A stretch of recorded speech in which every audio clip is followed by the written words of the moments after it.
Hello guys, আমি Lutfa village cooking চ্যানেলে আপনাদের সবাইকে স্বাগতম জানাচ্ছি।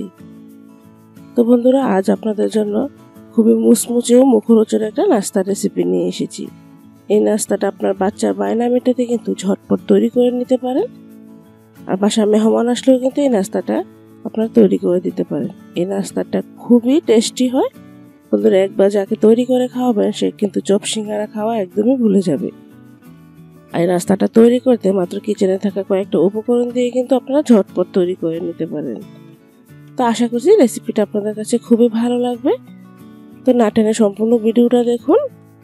আর বন্ধুরা, এ পর্যায়ে গিয়ে আপনাদের কাছে একটা রিকোয়েস্ট করছি, যারা যারা এখনো আমার চ্যানেলে নতুন বন্ধু, তাহলে প্লিজ বন্ধুরা আমার চ্যানেলটাকে সাবস্ক্রাইব করে পাশে থাকা বেল আইকনটিও ক্লিক করে রাখবেন। তাহলে এরকম মজার মজার ভিডিওর নোটিফিকেশন সর্বপ্রথমে আপনার কাছে পৌঁছে যাবে। তো বন্ধুরা, চলুন আমি নাস্তাটা বানানো শুরু করি। প্রথমে একটা মিক্সিং বলে নিয়ে নিয়েছি 1 কাপ পরিমাণ ময়দা। তো এখানে চাইলে কিন্তু আপনারা আটা দিয়েও করতে পারেন। আর দিয়ে দিচ্ছি 1 টেবিল চামচ চিনি, দিয়ে দিচ্ছি হাফ টিস্পুন পরিমাণ লবণ আর 2 টেবিল চামচ সাদা তেল। এখানে চাইলে ঘিও অ্যাড করা যাবে, এতে করে এর ফ্লেভারটা খুবই ভালো আসবে আর খেতেও কিন্তু খুব ভালো লাগবে। তো এখন আমি সব উপকরণগুলো তেলের সাথে খুব ভালো করে মিশিয়ে নিচ্ছি। একটু সময় নিয়ে কষলে একটু ভালো করে মিশিয়ে নিতে হবে। ময়ামটা যখন পারফেক্ট হবে তখন দেখবেন এভাবে আপনারা মুট করলে খুব ভালো করে দলা পাকিয়ে যাবে।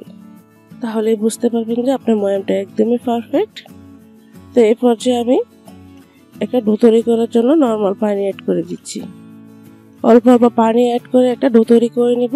আর ডোটা কিন্তু একদম শক্ত বা একদম নরমও হবে না, এরকম মিডিয়াম থিকনেসে একটা ডো তৈরি করে নিতে হবে। তো এভাবে অল্প অল্প পানি অ্যাড করে আমি ডোটা তৈরি করে নিচ্ছি। তো দেখুন, ডোটা কিন্তু তৈরি করা হয়ে গেছে। এরকম করে আমি ডোটা তৈরি করে নিয়েছি। এখন আমি উপর থেকে একটু তেল ব্রাশ করে দিচ্ছি, এতে করে আমি যে রেস্টে রাখবো উপর থেকে আর ড্রাই হবে না। তো এটাকে আমি 10 মিনিটের জন্য রেস্টে রেখে দিচ্ছি। তো এখন চুলায় প্যান বসিয়ে দিয়ে দিচ্ছি আমি 2 টেবিল চামচের মতো সাদা তেল। তেলটা যখন গরম হয়ে আসবে তখন আমি ফোড়নের জন্য দিয়ে দিচ্ছি 1 টিস্পুন জিরাটা কিছুক্ষণ ভেজে নিব। দেখেন জিরা থেকে যখন খুব সুন্দর একটা ফ্লেভার চড়াবে তখন আমি দিয়ে দিব এখানে 1/3 কাপ পরিমাণ পেঁয়াজ কুচি। তো জিরার সাথে পেঁয়াজটা আবারও কিছুক্ষণ ভেজে নিব। পেঁয়াজটা যখন একটু হালকা নরম হয়ে আসবে তখন আমি বাকি উপকরণগুলো অ্যাড করব। তো দেখুন, পেঁয়াজটা কিন্তু আমি 1 মিনিটের মতো ভেজে নিয়েছি। পেঁয়াজটা কিন্তু মোটামুটি নরম হয়ে এসেছে। তো এই পর্যায়ে বন্ধুরা আমি দিয়ে দিয়েছি এখানে আমি সিদ্ধ করে হাত দিয়ে একটু আধ ভাঙ্গা করে নিয়েছি আলু। 1/2 কাপ পরিমাণ আলু দিয়ে নিচ্ছি। তো আলুটা দিয়ে আবারও কিছুক্ষণ ভেজে নিব। পেঁয়াজ এবং তেলের সাথে আলুটা দিয়ে এখন কিছুক্ষণ ভেজে নিচ্ছি। এটা দিয়ে 1 মিনিটের মতো ভেজে নিতে হবে। তো বন্ধুরা দেখুন, মিডিয়াম আঁচে আমি কিন্তু কিছুক্ষণ ভেজে নিয়েছি। তো যখন ভাজা হয়ে গেছে এই পর্যায়ে দিয়ে দিচ্ছি স্বাদমতো লবণ, 1/2 চামচ হলুদের গুঁড়া আর 1/2 টিস্পুন মরিচের গুঁড়া। তো সব উপকরণগুলো দিয়ে এখন আমি ভালো করে মিশিয়ে নিচ্ছি। সব মশলাগুলো কিন্তু আলু এবং পেঁয়াজের সাথে খুব ভালো করে মিশিয়ে নিতে হবে। তো মিশিয়ে কিন্তু বেশিক্ষণ নাড়াচাড়া করা দরকার নেই, আর ভাজারও বেশি প্রয়োজন নেই। যখন মিশানো হয়ে যাবে তখন বন্ধুরা এগুলোকে আমি একটু সাইডে সরিয়ে দিচ্ছি। প্যানের এক সাইডে নিয়ে নিচ্ছি।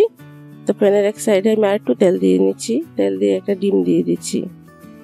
এই ডিমটা দেওয়ার কারণে কিন্তু এর স্বাদ খুবই ভালো আসবে। তো ডিমটা দিয়ে একটু যখন শক্ত হয়ে আসবে তখন আমি এভাবে একটু ভেঙে ঝুরু ঝুরু করে নিচ্ছি। তো এভাবে একটু ভালো করে ঝুরু ঝুরু করে নিতে হবে, আর ডিমটা খুব ভালো করে ভেজেও নিতে হবে। তো দেখুন, ডিমটা কিন্তু খুব ভালো করে আমি ভেঙেও নিয়েছি আর ভেজেও নিয়েছি। এখন আমি আলুর সাথে একটু মিশিয়ে নিচ্ছি। আর ডিমটা দেওয়ার পর কিন্তু বেশি ভাজার প্রয়োজন নেই, এতে করে ডিমটা শক্ত হয়ে যাবে, তাহলে পুরটা খেতেও ভালো লাগবে না। ডিমটা দিয়ে হালকা নেড়ে চেড়ে মিশিয়ে দিয়ে দিচ্ছি 1 প্যাকেট ম্যাজিক মশলা। এই মশলাটা দেওয়ার কারণে কিন্তু বাড়তি কোনো ধরনের মশলা প্রয়োজন হয় না, এর টেস্টে কিন্তু দুর্দান্ত আসে। তো আশা করছি বন্ধুরা আপনারা পুর তৈরির রেসিপিটা আপনাদের কাছে বুঝতে পেরেছেন। তো বন্ধুরা এখন আমি একটু ভালো করে মিশিয়ে নিচ্ছি। মিশানো কিন্তু হয়ে গেছে। এখন আমি লবণটা চেক করে নিচ্ছি। পুরটা কিন্তু একদমই তৈরি হয়ে গেছে আর লবণটাও পারফেক্ট আছে। তো এখন পুরটাকে ঢেলে এখানে আমি বড় একটা পাত্রে নিয়ে নিয়েছি। একটু ছড়িয়ে দিচ্ছি যাতে খুব তাড়াতাড়ি ঠান্ডা হয়ে যায়। তো পুরটা ঠান্ডা হতে থাক। এখন আমি চলে যাচ্ছি আরেক স্টেপে। তো আরেকটা বলে নিয়ে নিয়েছি 1/3 কাপ পরিমাণ ময়দা, অল্প একটু হলুদ গুঁড়া, অল্প একটু মরিচ গুঁড়া, স্বাদ মতো লবণ দিয়ে নিচ্ছি। আর নিচ্ছি এখানে 1 টেবিল চামচ ধনেপাতা কুচি। যে শুকনো উপকরণগুলো প্রথমে একটু মিশিয়ে নিতে হবে। তো মিশানো হয়ে গেছে। এখন আমি নর্মাল পানি অ্যাড করে মোটামুটি পাতলা একটা ব্যাটার তৈরি করে নেব। আর ব্যাটারটা কিন্তু একদমই পাতলা হবে না, একদম পাতলাও না, একদম ঘনও না, এরকম মিডিয়াম থিকনেসের একটা ব্যাটার তৈরি করে নিতে হবে। তো দেখুন ব্যাটারটা একদমই তৈরি হয়ে গেছে। এখন আমি এটাকে সাইডে রেখে দিচ্ছি।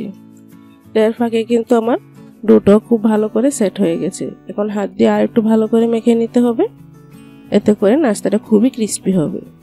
তো একটু হাত দিয়ে ভালো করে বন্ধুরা মেখে নিয়েছি। তো এখন আমি বড় সাইজের 2টা লেচি কেটে নিচ্ছি। লেচিগুলো হাতের সাহায্যে গোল করে নিচ্ছি। তো একটা লেচি গোল করা হয়ে গিয়েছে, বাকি লেচিটাও আমি গোল করে নিচ্ছি। তো দেখুন লেচিগুলো কিন্তু গোল করা হয়ে গেছে। এখন আমি একটা লেচি নিয়ে একটা পিঁড়ির উপর রেখে একটু ময়দা ছিটিয়ে বেলে নিচ্ছি। এটা কিন্তু মোটামুটি, তো এই রুটিটা কিন্তু একদম পাতলা বা একদম মোটাও হবে না, মিডিয়াম থিকনেসের রুটিটা হবে। তো আপনাদের দেখিয়ে দিচ্ছি। তো দেখুন এরকম করে কিন্তু রুটিটা বেলে নিতে হবে। তো রুটিটা কিন্তু বেলা হয়ে গেছে। এখন আমি একটা গ্লাসের সাহায্যে পিস পিস করে কেটে নিচ্ছি, এরকম গোল গোল করে কেটে নিচ্ছি। আপনার চাইলে কুকি কাটার দিয়েও কিন্তু এরকম গোল গোল করে কেটে নিতে পারেন। তো সবগুলো কাটা হয়ে গেলে এক্সট্রা যে বেলা রুটিটা ছিল সেটা উপর থেকে তুলে নিচ্ছি। এটা দিয়েও কিন্তু আমি আবার এরকম ছোট ছোট করে রুটি তৈরি করে নিব। তো এখন উপর থেকে রুটির মধ্যে পুর দিয়ে দিচ্ছি, 1 টেবিল চামচ করে পুরটা দিয়ে নিচ্ছি। তো আপনাদের প্রয়োজন মতোই দিবেন। সম্পূর্ণ রুটিটা যাতে কভার হয় এরকম করে পুরটা দিয়ে নিতে হবে। পুরটা দিয়ে খুব ভালো করে এভাবে ছড়িয়ে দিচ্ছি। তো বন্ধুরা নাস্তাটা কিন্তু তৈরি করা খুবই সহজ। আশা করছি বাসায় আপনারা অবশ্যই ট্রাই করবেন, খেতে কিন্তু দুর্দান্ত হয়। তো সবগুলো নাস্তার মধ্যে পুরটা খুব ভালো করে আমি মিশিয়ে নিয়েছি। তো এখন আমি সাইড থেকে এভাবে একটা ভাঁজ দিয়ে নিচ্ছি।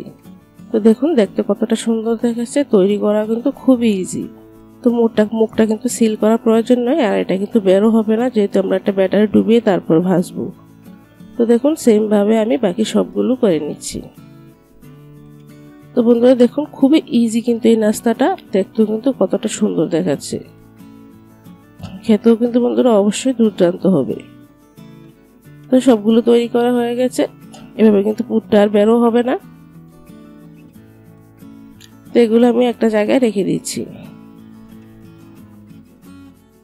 তো সেম ভাবে আমি বাকি লেচিটাও বেলে নিচ্ছি। তো বেলা হয়ে গেছে, এভাবে কেটে ছোট ছোট করে লুচি কেটে নিয়েছি। তারপর এর উপরে আমি পুরটা দিয়ে নিয়েছি। পুরটা দিয়ে খুব সেম ভাবে আমি সবগুলো নাস্তা তৈরি করে নিয়েছি। তারপর আমি যে ব্যাটারটা রেখেছিলাম ব্যাটারটা একটু ভালো করে ফেটিয়ে নিচ্ছি। তো ব্যাটারটা ভালো করে ফেটানো হয়ে গেছে। এর ফাঁকে কিন্তু আমি তেলটাও বসিয়ে দিয়েছি। তেলটা যখন গরম হয়ে আসবে তখন আমি একটা নাস্তা নিয়ে ব্যাটার মধ্যে খুব ভালো করে কোট করে নিব। তো দেখুন খুব ভালো করে কোট করে নিতে হবে। আর অবশ্যই মুখের অংশটা হাত দিয়ে ভাবে একটু ধরে তারপর তেলের মধ্যে ছাড়তে হবে। তো বন্ধুরা অবশ্যই কিন্তু মুখের অংশটা এভাবে হাত দিয়ে ধরে তারপর তেলের মধ্যে ছাড়বেন, তাহলে দেখুন মুখ থেকে আর পুরটা বেরিয়ে যাবে না।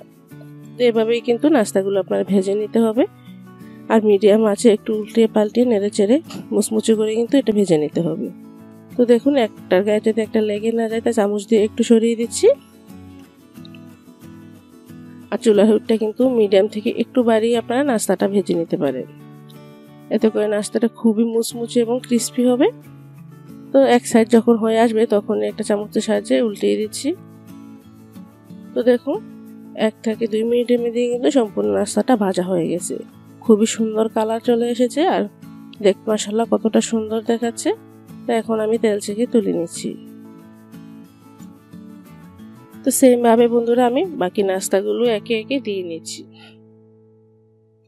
একে একে দিয়ে কিন্তু এটাকেও আমি উল্টিয়ে পাল্টিয়ে মিডিয়াম আছে মুচমুচে করে ভেজে নিব। তো দেখুন ভাজা হয়ে গেছে, একদম মুচমুচে করে ভেজে নিয়েছি। এখন এটাকে আমি তেল ছেঁকে তুলে নিচ্ছি। তো নাস্তার রেসিপিটা বন্ধুরা দেখতে দেখুন কতটা সুন্দর এবং লোভনীয় দেখাচ্ছে। এটা কিন্তু আপনারা বিকেলে চায়ের সাথে বা সসের সাথে খেতে কিন্তু খুব ভালো লাগবে। তো যে বাচ্চা বা বড়দের খাওয়াবেন সে কিন্তু নেক্সট টাইম অবশ্যই আপনার কাছে আবারও বায়না করবে এটা খাওয়ার জন্য। তো আশা করছি বন্ধুরা রেসিপিটা আপনাদের কাছে খুবই ভালো লেগেছে। যদি আপনার কাছে একটু ভালো লেগে থাকে তাহলে অবশ্যই ছোট্ট একটা লাইক দিবেন আর আমাকে কমেন্টস করে জানাবেন। আপনার লাইক এবং কমেন্টস আমাকে অনেক দূর এগিয়ে যেতে সাহায্য করবে।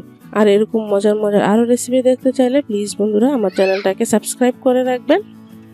আর যারা বন্ধুরা ফেসবুক পেজ থেকে দেখছেন তারা অবশ্যই আমার পেজটাকে ফলো দিয়ে রাখবেন।